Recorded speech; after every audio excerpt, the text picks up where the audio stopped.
picking this defense apart with their passing. Well, how about the 3 P's, Steve? Purposeful, precise, passing. We love it, and so does this team because they're taking advantage of it. Here's Rivers on target from 13 feet. You know, it wasn't really hard to see why the Lakers struggled so much last year. The talent was down, and also the defensive effort and focus was borderline embarrassing at times. They get the rebound, goes up again, and Kobe finishes inside. Bryant's got 6 in the quarter. Their second half has started quite well. They've been good on 3 of their first 4 attempts. Here's Blackwell. Gets it to go from beyond the arc. And he may be the guy to put this game even farther out of reach. For Los Angeles, they've gone 3 of 4 so far in the third quarter from the field. Pretty good start to the half. A lot of times when a great player hangs it up, they take some time to find themselves or just relax. But Kobe said last season that he wants to stay heavily involved in the NBA when his playing days are over. Not a huge surprise if you think about just how competitive he is. And now Doris Burke has an update from the sidelines. Yes, during that break, Coach Byron Scott had some words for his team. He was intent on running the offense through Kobe. Coach is calling on him to play a big role in the offense for the rest of this game, to really be one of the key guys for them down the stretch. Well, they need to make something happen before the start of the fourth quarter, and maybe those changes will do the trick, Kevin. Thank you, Doris. And fouled hard that time. He'll get to the line and shoot 2. And Clark, for Kobe in his post-playing career, you have to think he would like to stay involved with the Lakers on some level, given that he has spent his whole career, really his most formative years with the organization. You know, that could be true, Kevin, from a front office standpoint, but if he wants to try his hand at coaching, he might have to be open to moving around for a little bit. Jeremy Lin, he's checked in for Clarkson. You can't get in a much better position for the 3 than that. Everything was right on target, it just didn't fall. And he jams it with authority. Always some entertainment value when you go with the windmill jam. Yeah, rim shaker and Steve a wrist breaker. Outrageous, man. Bryant is doubled. He dishes it to Davis. Back to Bryant. They need this. Los Angeles with another miss. He's still looking for his first 3-pointer of the second half after making just 1 in the first. Here's Maverick, guarded by Kobe. And pushing it up, here's Los Angeles. Lin with the ball. Blocked. And it's out of bounds. The Lakers able to retain possession. Boozer, he's checked in for Jordan Hill. And Los Angeles making a change here as well. Davis is checked in for DeAndre Jordan. A little over 2.5 minutes off the clock in this final half of play. And they double up Davis. Here's Kobe. The kick out to Young. That's good, and it's Bryant with the assist. Bryant's got his 4th assist with that last one here tonight. The Clippers have gone 3 of 3 from the field since halftime. And Lin comes to help. In low to Davis. Good. Heads-up play there, guys, on the assist and the finish. The Lakers have gone 4 of 9 from the floor so far in the third. Here's Lin. And so he earns a trip to the line. Officials saw the contact and he'll shoot 2. Jeremy Lin, as you would expect, focused on addressing his weaknesses, trying to get better with his left hand, passing, dribbling, and finishing. Even his mental approach, training himself to expect success and to keep that next play mentality. Black's checked in for the Lakers. Now Griffin inside. The pass to Blackwell. Poked loose. Out of bounds. The Lakers will take possession. And let's go to the 2K leaderboard to see the teams that blocked the most shots in the NBA last year. The Lakers in 5th. They've got a number of guys that can deny you when you take that ball inside. That's why they're one of the best shot blocking teams in the league. At least they were last year, because they worked well together and they made it a priority. Bryant is doubled.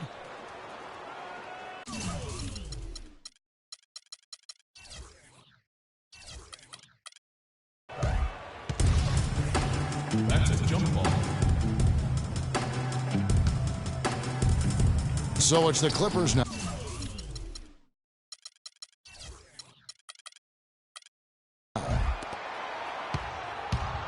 And here is Here's Los Angeles now. They host the Kings after this game. That game marks the first half of a quick 2-game homestand. I know I'll be looking out for the final score in that Kings game. Should be a close one. And so he draws the foul on the shot, a trip to the line to shoot 2. It's going to be on Kobe Bryant. The Clippers shooting their 5th and 6th free throws of the game. Well, you know, every time these two teams face off, it is Battle Los Angeles. For so long, the Lakers have really owned the city. But the Clippers looking to make up for lost time right now. Los Angeles making a switch here. Johnson's checked in. Bryant with it. Picked up by Rivers. The drive by Bryant. 6 to shoot. Kobe draws the double. The dish now to Boozer. Puts it up from 12, and it comes off the front of the rim. And a bit of controversy, guys. Last season, Doc Rivers had the Lakers championship banners covered up for Clipper home games. I thought it was a smart decision, Kevin. I mean, you got to make it your home gym, and all they did was hang up banners of their own players. You know, the Clippers will...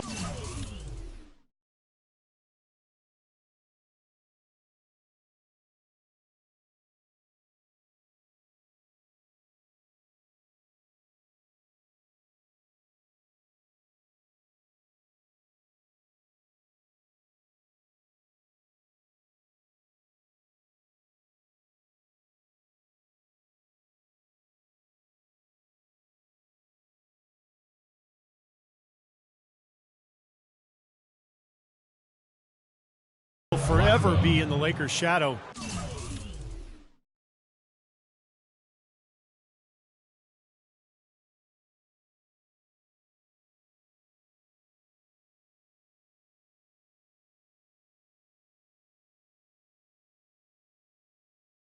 In LA, regardless of the results of the games. You know, it seems like so many teams try to ignore that mid-range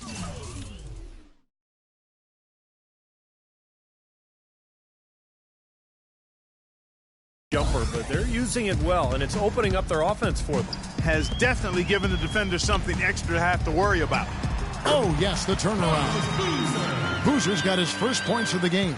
Ah, the turnaround jumper. That was a thing of beauty. Bryant comes with the double team. Blackwell, the pass to Rivers. Here's Maverick. From the wing. And the Clippers getting another bucket right there. What a top-notch game he's having. He's gotten them in front, and it sure seemed like he's going to keep them there. All by himself, it looks like. Lynn dishes to Boozer. Pass to Johnson. 36 seconds left to play here in the third. Takes a 3. Yes! And a nice assist from Lynn. Johnson's got 5 points so far. Boy, such outstanding patience and decision-making for them offensively. Yeah, absolutely. Their ball movement has been outstanding. They are piling up the assists. Here's Maverick. He has 40. And you can count it. He'll go to the line with a chance to make it 3. All of the scoring in tight is coming at that end of the court. Well, they're finding the holes in the defense, Clark, and they're exploiting them. Both teams will make substitutions. And this is his 3rd trip to the line tonight. You know, last game he turned in a really nice performance at the charity stripe. Yeah, it really stands out when you look back at the numbers from that one. Of course, he didn't have an attempt there in the first half. He's hoping to be a little bit more active and aggressive here and draw some fouls here in the second. And that's a foul. Colin Spencer Hawes. That is his first foul of the game. 7 seconds left here in the third quarter. Here's Johnson. Missed inside. The 3 quarters of play. Monday, November 3rd. The Boston Celtics take on Dirk Nowitzki and the Dallas Mavericks. Live from Dallas. Be there.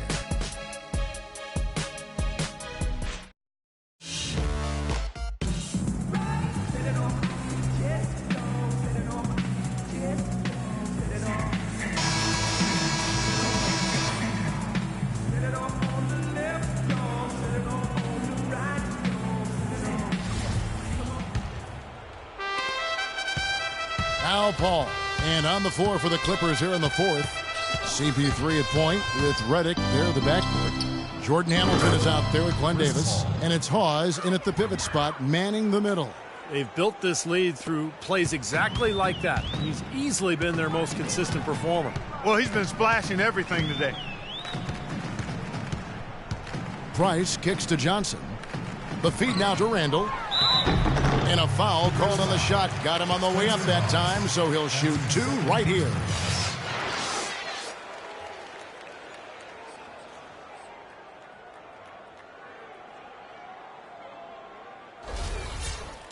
What do you guys think so far about the offensive approach for the Clippers? I thought maybe they'd cool off a bit at halftime, but they've just continued to shoot well. I've been impressed with how well they penetrated tonight, too. Julius Randle had a great freshman season at Kentucky, amazingly consistent and dominant at times. But he still saw his stock fall a little bit. Concerns about his lack of length. He struggled at times to finish oversized. He didn't come up with a great number of steals or block shots. The question is, will he be undersized or a defensive liability at the pro level? We'll see, but I think he's going to be a productive pro. 4 on the shot clock, and they double up Paul.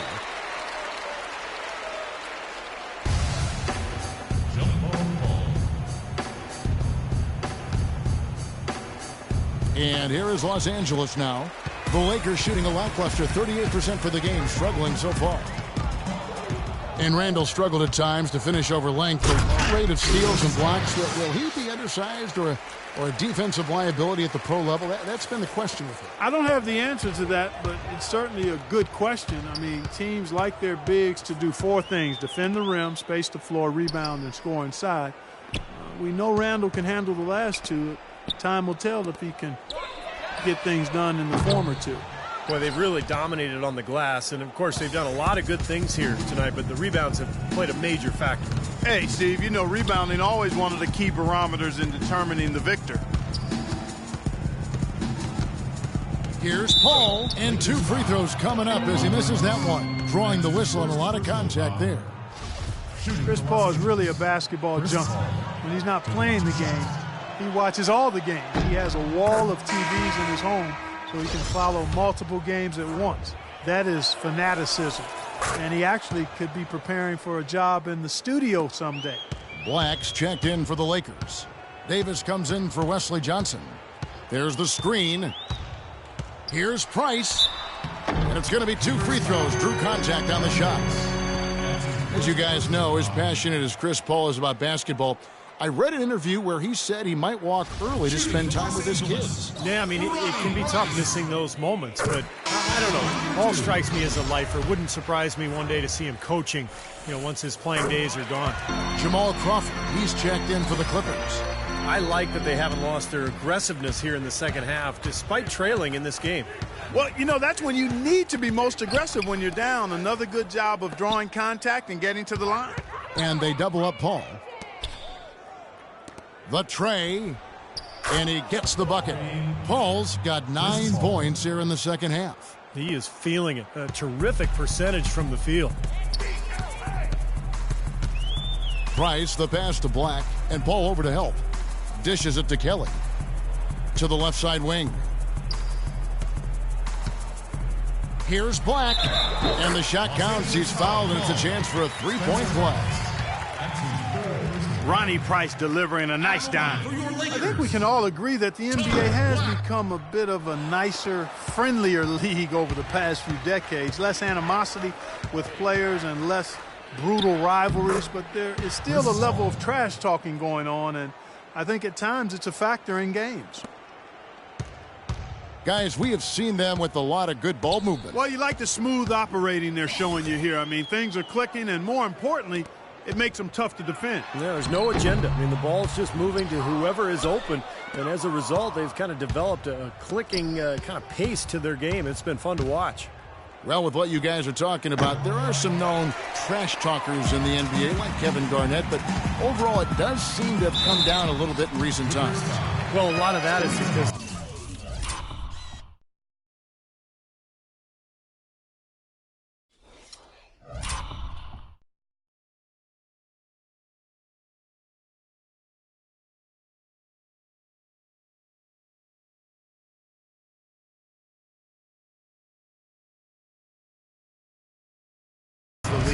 crack down on trash talking. The officials are much more likely to call a quick technical. So I think players have adapted and just gone about playing their game and not doing as much talking as in the past. And he's good on the second. You know, every team in the league loves to have good size in the middle, but it does seem like the league is getting tougher for big men. You know, they help defenses now. The allowance of zone defenses, you can sort of load up on players. It can inhibit a big man's ability to attack because you can see double teaming even before he's gotten the ball. But it's made for great strategy, and I really like the new rules. Paul is doubled. Shot from the wing. That's good on the jump shot. Paul's got 32 points. I'll tell you, he's really carrying a lot of the load offensively, and that's almost always good news for them.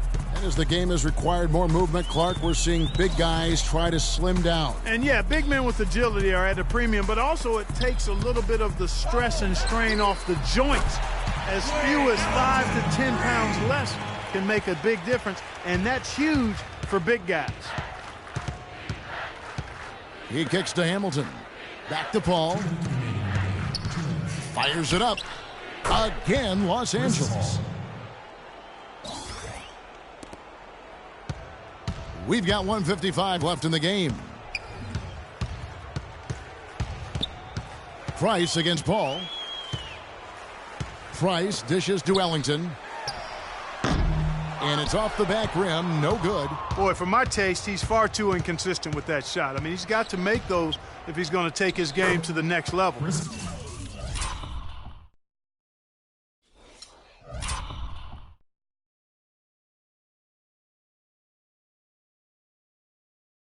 And he gets it to go.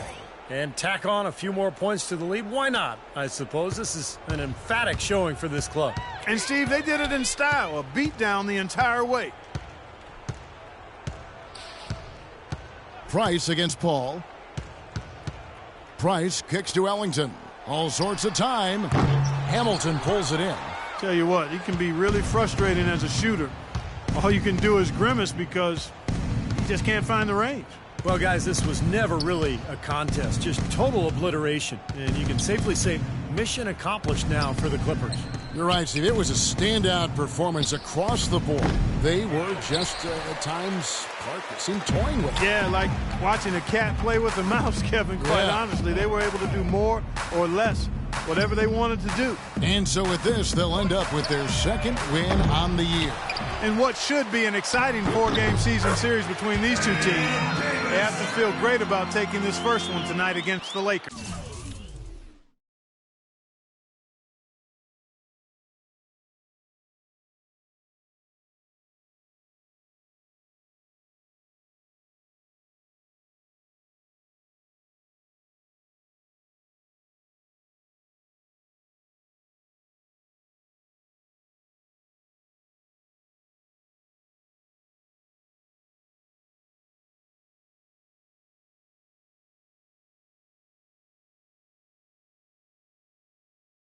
And what a huge standout performance it was for Maverick. Just an outpouring of points from him. Nobody could do anything really to stop him. Paul with the three, and that one's good. Paul's got 39. And the crowd here, of course, not happy about the outcome. But you know what? We saw a team tonight that came in prepared to do battle on the road, and they clearly wanted the win. You know, they were determined to steal this game, and they showed it, Steve. Played harder and got the job done. And it's Davis with the jam.